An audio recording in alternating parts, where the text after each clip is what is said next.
We get it. You spent months. Hi everyone, Liv here.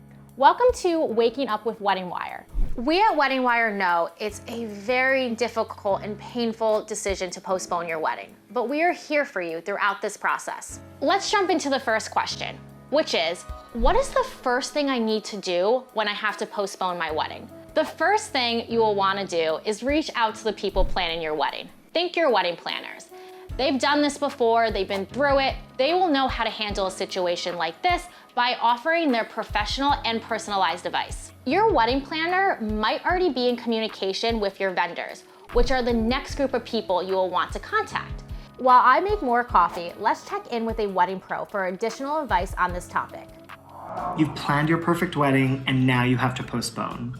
I totally get it, it's not easy, but first step is to be grateful that you're alive, that you're healthy, and that you found the love of your life and are going to get married to them at some point. Second step, talk to your planner if you have one. They'll be able to advise you on the next steps, on the venues, on the laws, on the policies. Use their wealth of knowledge and information to help you navigate this challenging time. If you don't have a planner, then the first step is to reach out to your venue, as they are going to be the main location where everything is happening. Check in with them, see how they're doing, see what their policy is in terms of date changes or postponements. If and when you're able to get a few backup dates, a few options, one or two really great dates that work for you, your fiance, and your family, then reach out to your vendors and say, hey team, these are the dates we're considering. Let us know which of these work for you. And then once you have all the information, all the facts, make the best possible decision for you, and also act with kindness. We're all in this together. If a vendor you hired and paid a deposit to is no longer available, take care of them. It's not their choice. They didn't walk away. They don't not want to do your wedding. So just be mindful. We're all in this together. We're going to make it happen. You will get married. You will have a fabulous wedding. You got this. So next, it's all about your guests. Hold on, some more coffee, please. You're going to want to contact your guests. Chances are, if it is a destination wedding or you have family and friends traveling from out of town, they probably already booked their lodging and travel. So letting them know sooner rather than later will help them secure their refunds and get lower rates on travel and lodging for your future date. Don't be afraid to have a wedding on a weekday. I am always looking for an excuse to party on a Thursday.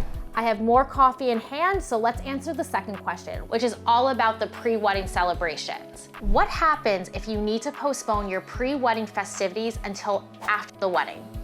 Is this possible? What would I need to do?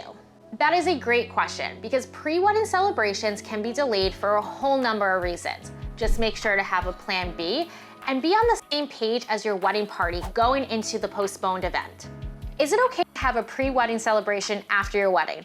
Of course, duh, this is your wedding. Celebrate however you like for as long as you like. Just because your wedding has already happened doesn't mean you can't call up your closest friends and family members and celebrate and party. If your batch party already had flights, hotels, and activities booked, look to whoever was planning the party and just have them postponed for another time. After all, communication is key. Sort out the details as soon as you can to save time, stress, and money.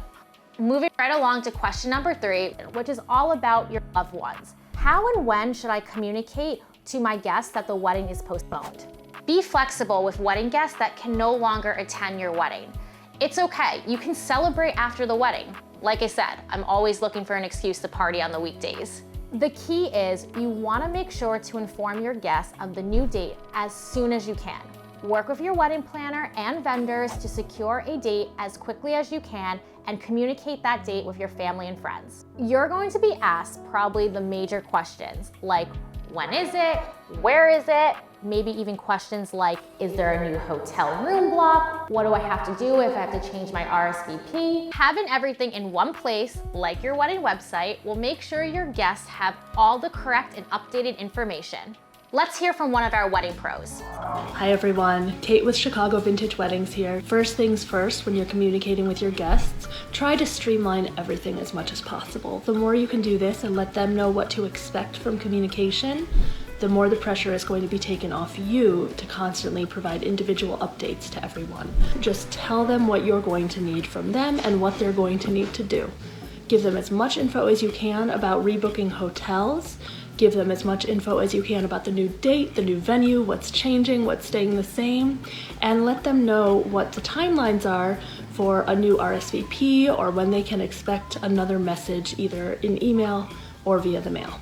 Beyond that, with mail etiquette, I do recommend sending a new invitation or announcement in the mail. It doesn't need to be the entire invitation, but a message. It can be an unsave the date, it can be a save the new date, it can be kind of quirky and cute or a little more formal. That's really up to you, but that's a nice way to let people know that you're still thinking of them, that you know that they've been inconvenienced, even if it's nothing you could control, and to get them excited about the new event, to just really make it a fun celebration again. So do whatever you can to get people's heads back in the game and get them excited to party with you whenever that's going to be. Take care of yourself, take care of your wedding website. It is your best tool for telling people what's going on. And we will see you again soon when you are ready to have this rescheduled wedding. Well, that about wraps up all of our most asked questions surrounding postponing your wedding and pre-wedding celebrations. A huge special shout out to our vendor friend for helping us throughout this video answering all of your questions. Make sure to check them out down below. I hope you found this video informative. Make sure to check out the Wedding Wire forum. We'll link it down below, as well as checking out our Instagram for even more wedding advice. Make sure to subscribe to our YouTube channel for more videos like this and continue the conversation down below in the comments. Happy planning!